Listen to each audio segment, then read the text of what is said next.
भारत के grand old man कहे जाने वाले दादा भाई नवरोजी, जिनकी आज 200वीं जन्म जयंती मनाई जा रही है, तब वडोदरा महानगर पालिका की ओर से अपनी हर साल की परंपरा के मुताबिक इस साल भी सयाजीगंज इलाके में मौजूद दादा भाई नवरोजी की प्रतिमा पर पुष्पांजलि अर्पित करने का कार्यक्रम आयोजित करवाया गया।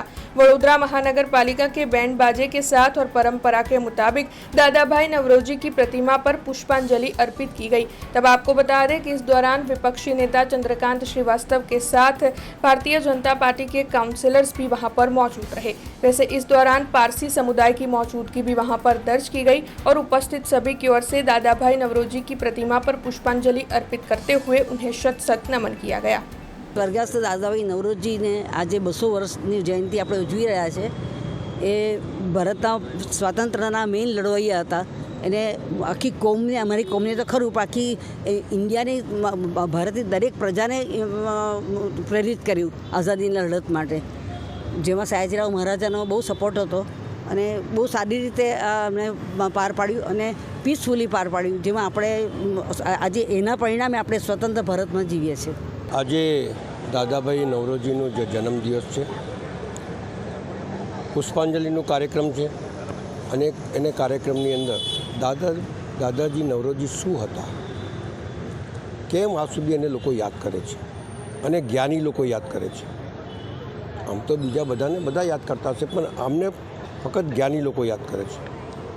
અંગ્રેજોના સમયની અંદર સૌથી પહેલાં અંગ્રેજોને ઇંગ્લેન્ડની પાર્લામેન્ટમાં ચૂંટાવનાર પહેલો વ્યક્તિ હતો, જેને હંમેશા ભારતની ચિંતા કરીને ભારતની આઝાદીની ચિંતા કરી, જેને સ્વરાજની કલ્પના કરીને સ્વરાજ શબ્દ આપ્યો તમને। આઝાદીનો બીજ બોનાર હોય તો દાદાભાઈ નવરોજી છે। એના પછી ગાંધીજી આયા, બધા આયા, પણ એક बीज जिसको बोलते हैं कि हमने एक पेड़ उगाने के लिए एक बीज लगाया और वो पेड़ हुआ, जिसकी छाया आज लोग ले रहे हैं, જેની છાયા આપણે લઈ રહ્યા છીએ। એવા દાદાભાઈ નવરોજીને યાદ કરવું એ આવશ્યક છે કે આ આઝાદીના બીજ કોણે નાખ્યા?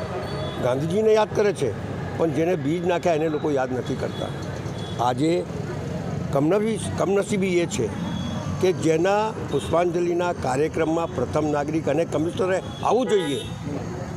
જો ઇતિહાસ સમજતા હોય, જો આઝાદીને સમજતા હોય તો એ લોકોએ આવવું જોઈએ।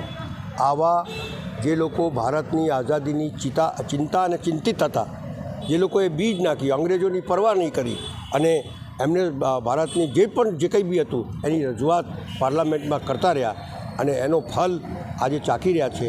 हमसे जुड़े रहने के लिए हमारे YouTube चैनल को सब्सक्राइब करें और नई वीडियो की नोटिफिकेशन के लिए बेल आइकॉन को दबाएं।